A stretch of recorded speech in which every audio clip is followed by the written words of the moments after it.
Recording in progress. There she is.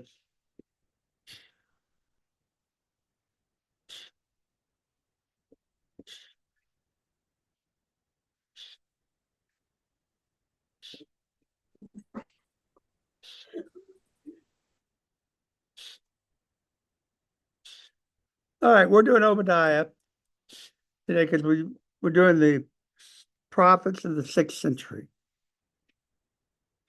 The 700s, 600s, and 500s were the big group. And then there's 4 prophets that we don't put in a time slot. Jonah and some of the others. But Obadiah is interesting. Here, this is Israel. I'm assuming you can see this, yes. Edom down here. It's just when you think of Israel, I used to make the students memorize a map and they had to draw it just to get it in their head. You draw a circle, put a line down like it's a balloon, put a kidney at the bottom of that. And the circle's the Sea of Galilee, the line's the Jordan River, and the kidney is the Dead Sea. Then you draw your coastline. You just come down and do a little hook opposite the Sea of Galilee and curve it around. Remember, Israel's in the lower right-hand corner of the Mediterranean, which is a giant rectangle. And then I would have them, there were certain cities they had to do. North of the Sea of Galilee is the city of Dan, the northern extremity of the empire. Down here, there's a valley they had to draw. It's a triangle. And this is the Jezreel Valley. You can see it here. And then in the left-hand corner, right in the middle, is Megiddo. Even with the top of the Dead Sea, a third of the way to the coast is Jerusalem. And even with the bottom of the Dead Sea, halfway to the coast is Beersheba. And boom, boom, boom, there's your map of Israel. And Beersheba to Dan is Tulsa to Bartlesville. It is not very far. Okay. It's a little tiny place. And in this little sliver of land, geographically, it's pretty diverse. We have coastland with swamp.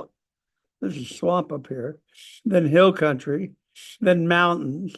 Descend down. This is the lowest point on Earth that's not underwater.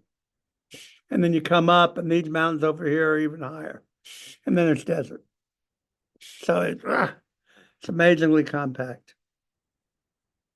And putting that in your head will help you locate things because this is a real place. Unlike the Book of Mormon, sorry if you used to be Mormon, there are no made up places.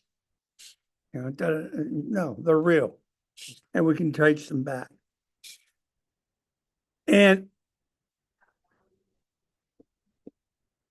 it's with lions and tigers and bears. Oh my, used to be in here. It's industrialized there.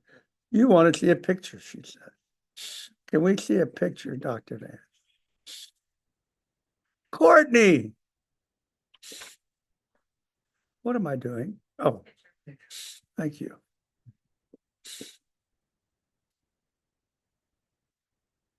I'll do this.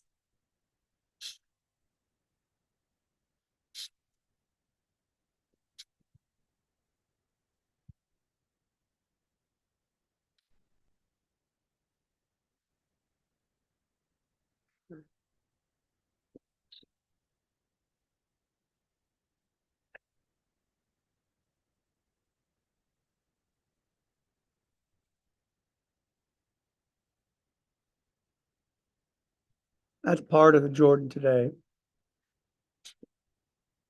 Still have bears in there. What? Still have bears in there. Yeah. Why can't I move that? That's odd. Well, um,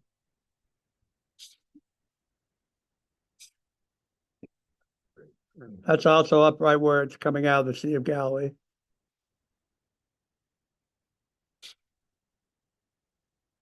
Have to show the Sea of Galilee with it coming out.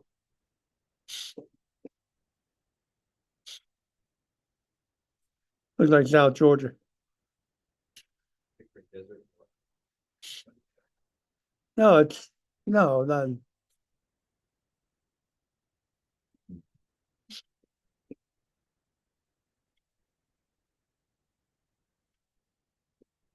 That's a trail, not a river. There's a thicket by it.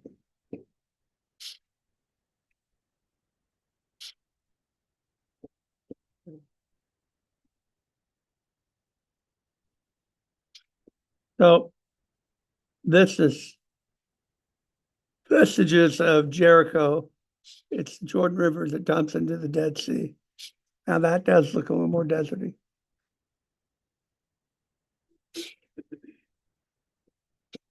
That's what I pictured it looking like. It's like every illustration, you see how it draws in the desert. Yeah, it's not the Jordan though. It's a river. So the okay, enough of that. So the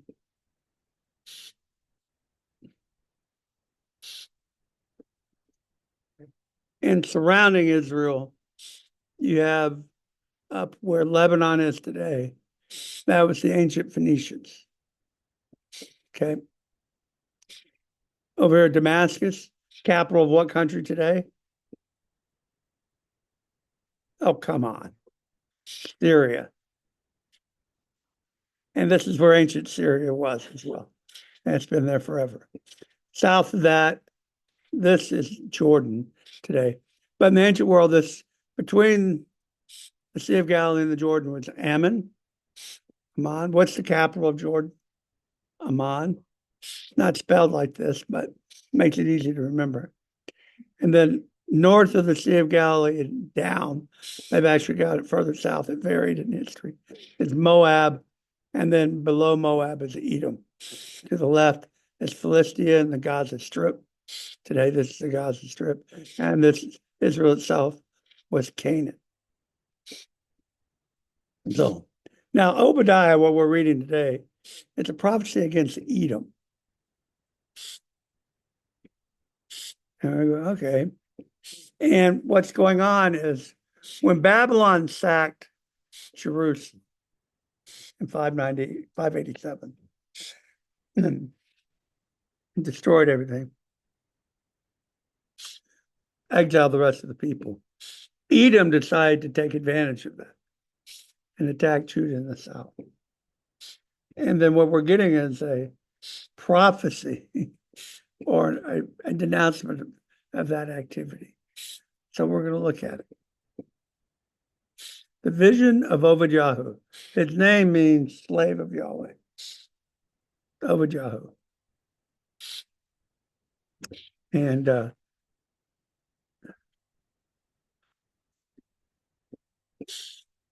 get rid of the net. We'll just make this. Is that visible? Is it? Jeff, would you be so kind? Thus says the Lord concerning Edom. We've heard a report from the Lord, and a messenger has been sent among the nations. Rise up, let us rise against her for battle. Behold, Look at this. We're going to rise up against you, Edom. This is not a major power. It just isn't. Edom is the Idumeans of the New Testament. Who's the most famous Idumean that we know? And you do know this. Herod, the one that was king when Jesus was born, not his sons, but they were too. He's an Idumean. We would know them as Arabs. Okay. Keep going. behold, I will make you small among the nations. You shall be utterly despised. The pride of your heart has deceived you. You live in the clefts of the rock, in your lofty dwelling, you say in your heart, who will bring me down to the ground? Okay, wait a minute.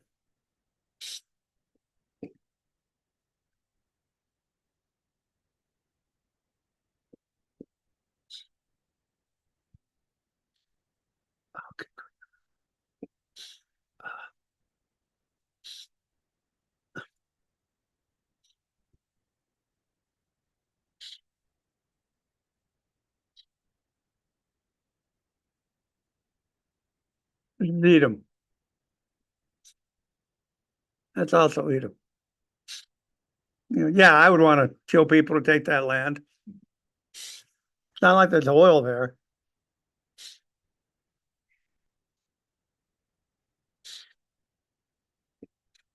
But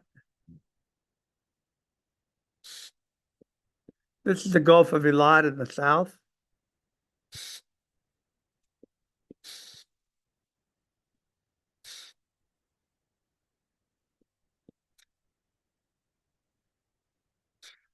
Down here. And little resort area today. But there is one famous place in Edom, though some might see it as Moab.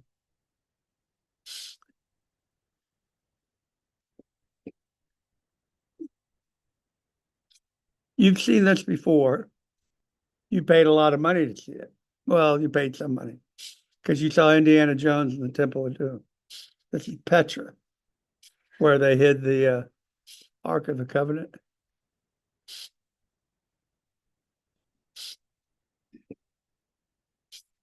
And this is carved out of rock. I've been there. They're tombs. They're just empty inside. Not like it's building, but it's pretty elaborate.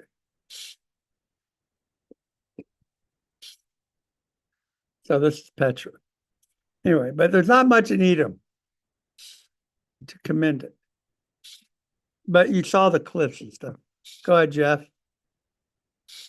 You soar aloft like the eagle, though the nest is set among the stars. From there I will bring you down, declares the Lord. If thieves came to you, if plunderers came by night, how you have been destroyed.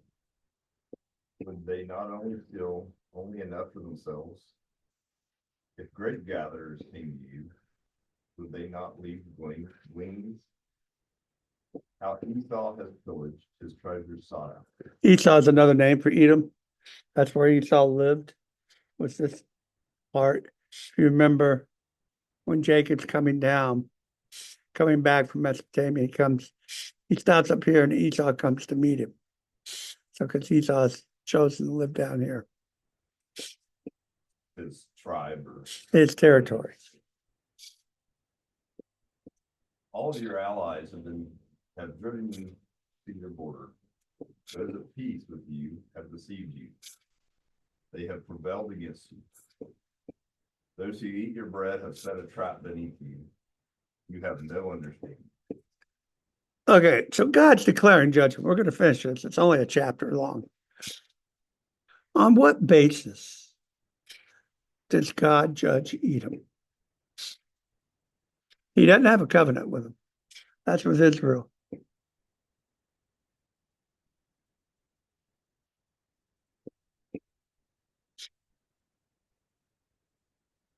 Are our shirts the same color? What? I just, oh, we got the same memo. I'm colorblind. My world is much limited. So, on what basis does God do this? Don't you ever wonder? I mean, Judah, yeah, okay, you have a covenant, you blew it. Israel, yeah, you blew it. But why Edom?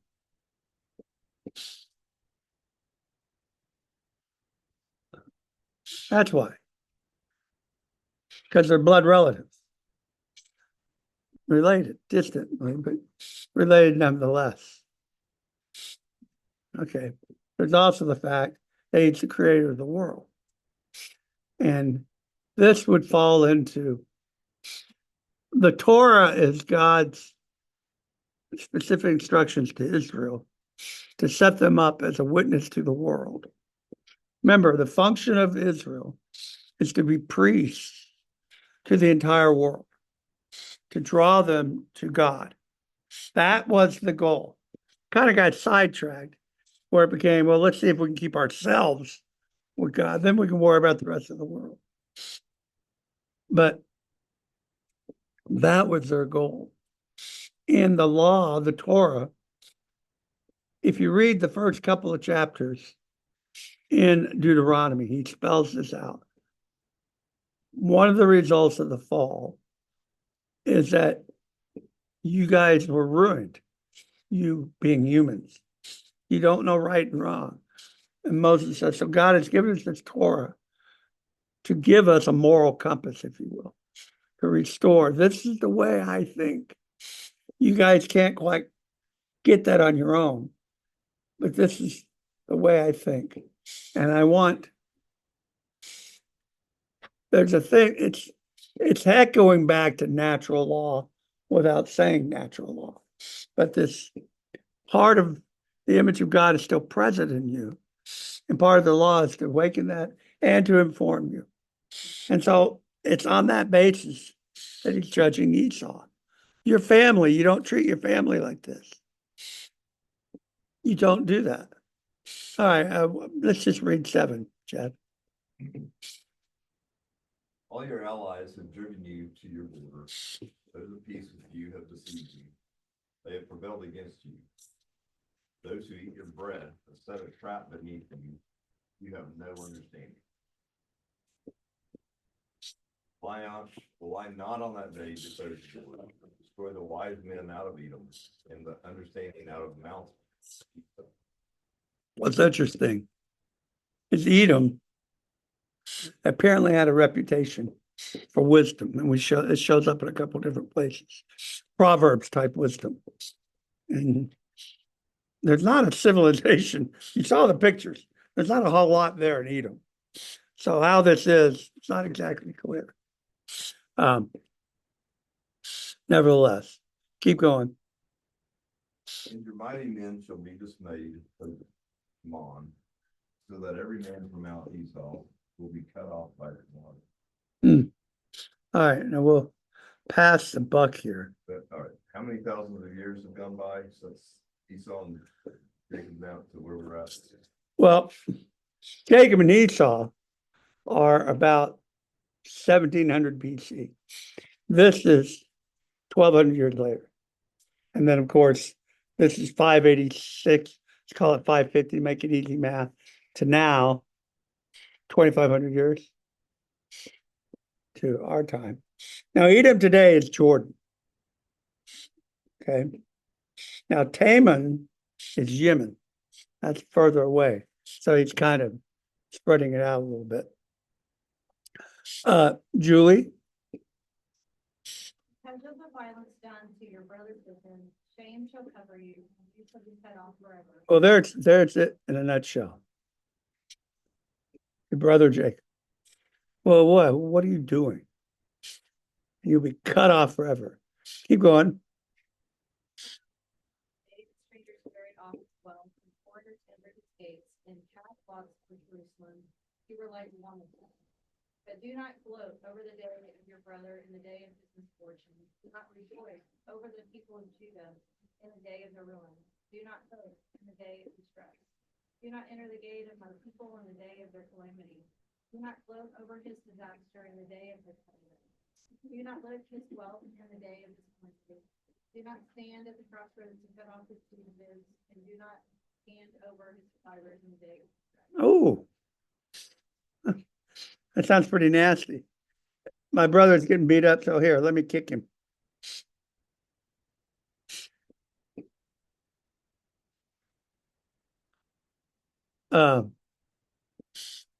Daniel, why don't you read for me? The day of the Lord is near upon all the nations. Pause. The day of the Lord. The day of the Lord in biblical parlance was the day, any day that God provided a victory. But in the prophets, it starts morphing. They're becoming the day of the Lord. And it's going to be a day of judgment. And we're going to see this. Individual prophets are going to say the day of the Lord is going to be a day of darkness, not light. It's going to be a day of judgment, not celebration, this sort of stuff. And it's going to be the day when Judah and Israel are judged. It's the apocalypse sort of thing. And that's surprising. Now here he's using more in the old-fashioned way. The day of the Lord is the day that Yahweh provides victory. Who's reading? You are. Go ahead. As you have done, it shall be done to you. Your deeds shall return on your own head. For as you have drunk on my holy mountain, so all the nations shall drink continually. They shall drink and swallow, and shall be as though they had never been. But in Mount Zion there shall be those who escape, and it shall be holy. And the house of Jacob shall possess their own possessions. The house of Jacob shall be a fire, and the house of Joseph a flame, and the house of Esau stubble. That doesn't sound good. They shall burn them and consume them, and there shall be no survivor for the house of Esau, for the Lord has spoken. Huh. Things that make you go, huh? Yeah, they're a fire, they're a flame, you're stubble. That's not a good combination. We talk about in the day of the Lord, so. Yeah, he's saying you're going to get judged for this. Esau. It is coming. And apparently Israel and Judah will be restored. And takes a while, but yeah. All right, Mr. Platt. Those of the Negev. Negev. Shvela. All right, the Negev is the south end of the Dead Sea. It's a figure eight that crosses over Beersheba, little infinity symbol. And this is, the Negev is, in the King James, it gets translated south, because if you're up here, it's south. But if you're down here, it's actually north. It's a specific region. And what it is, below the Negev, you're desert.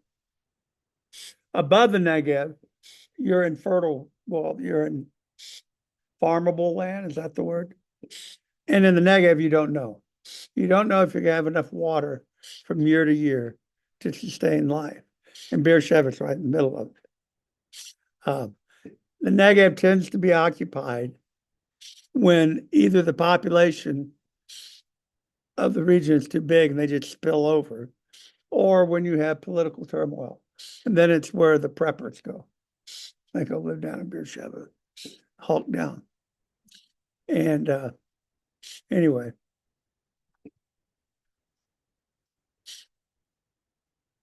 And oh, sorry, Shvela.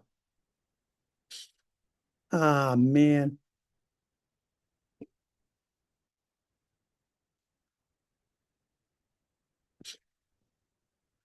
Shvela is this. Remember, I told you it was swamp, which is this coastal area up here. And the Shvela is this region between the coast and the mountain regions. And it's not the swampy area. It's rather pleasant.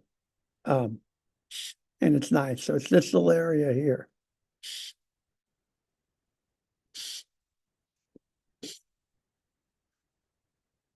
Who is reading?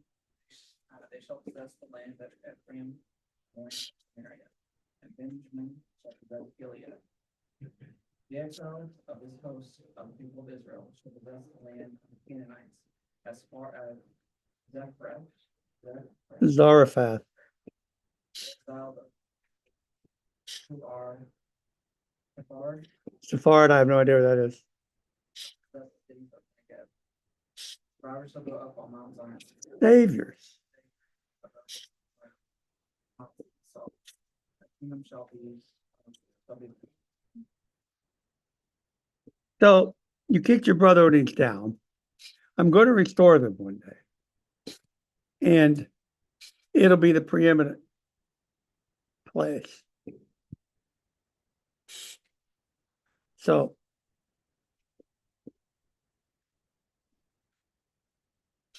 there's Jerusalem. Now, why is this in the Bible?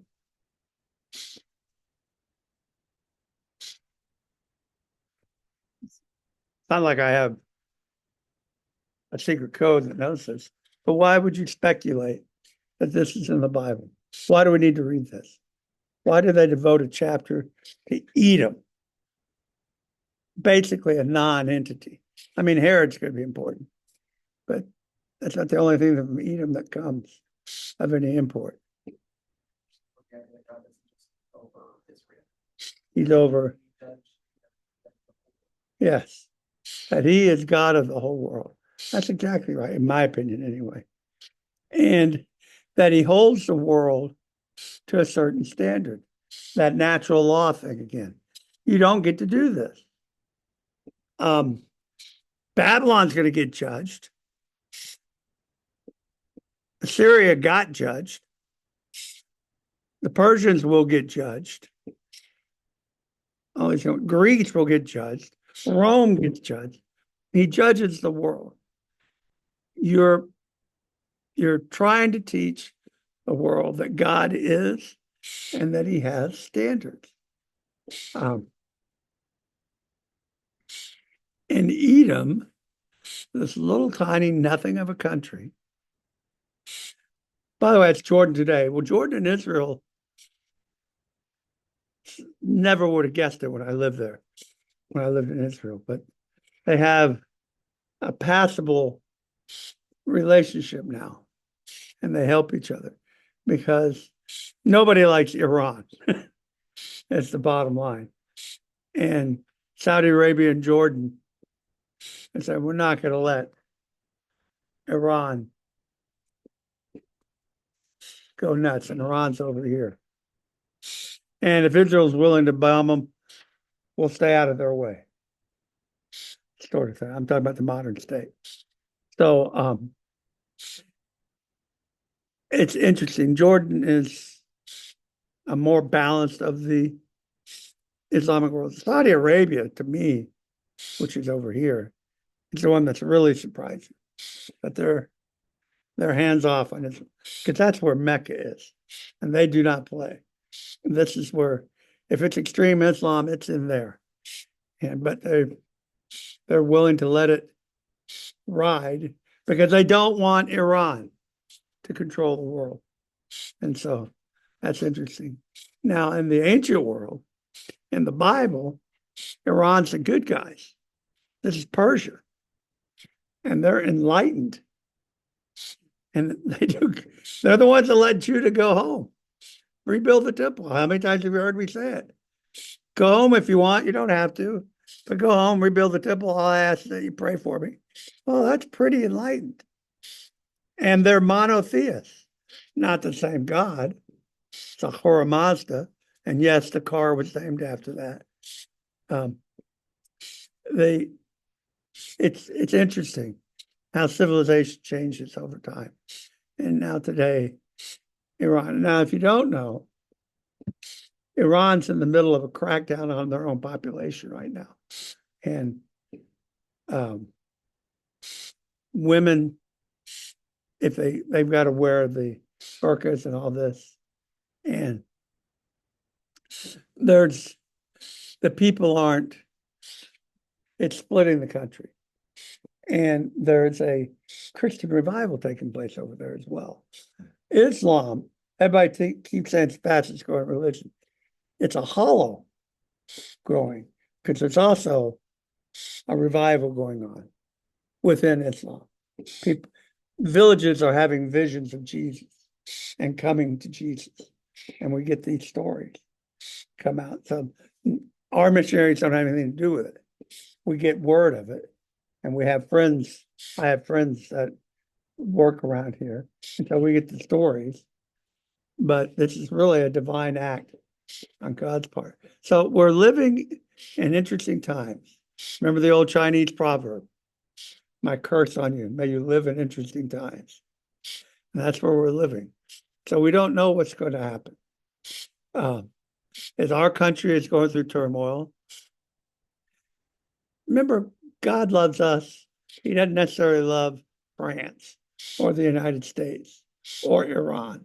Those are incidentals on his concern, the nation states.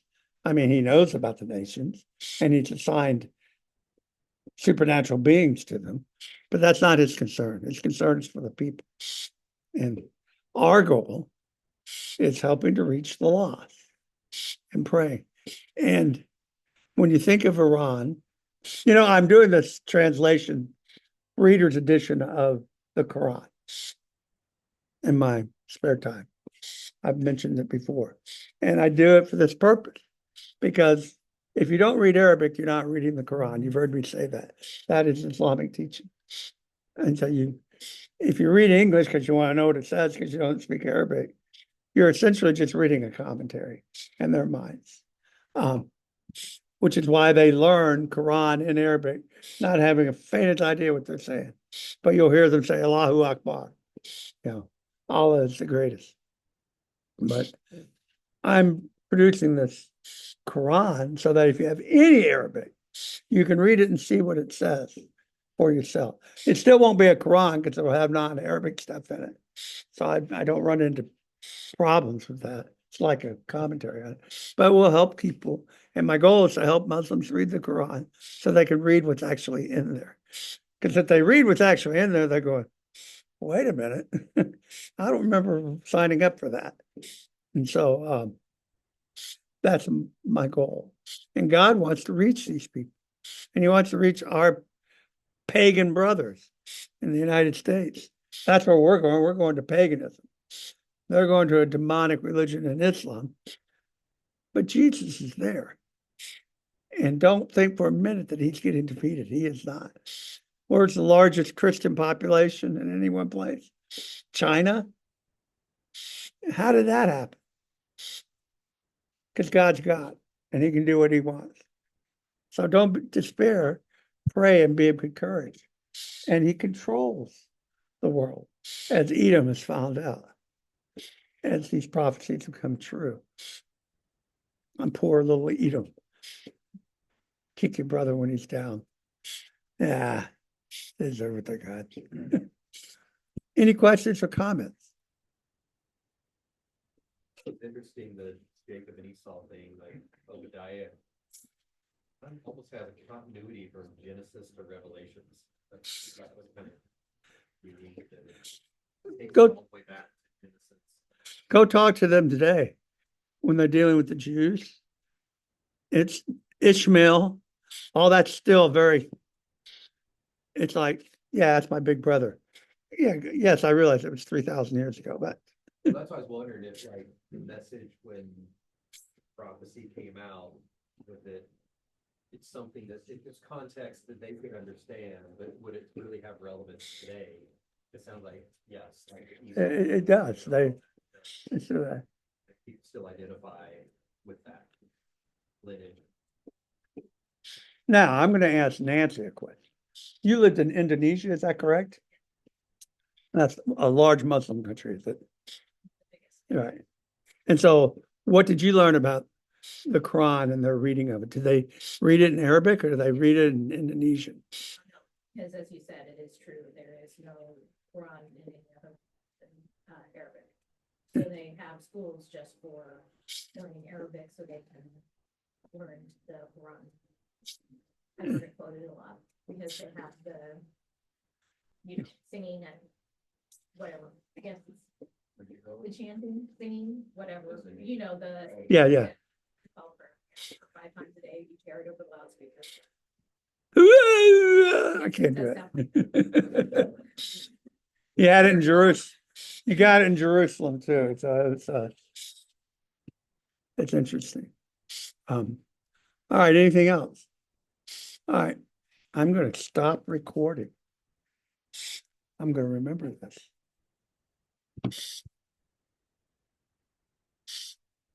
He said, oh, help if I was in the right place.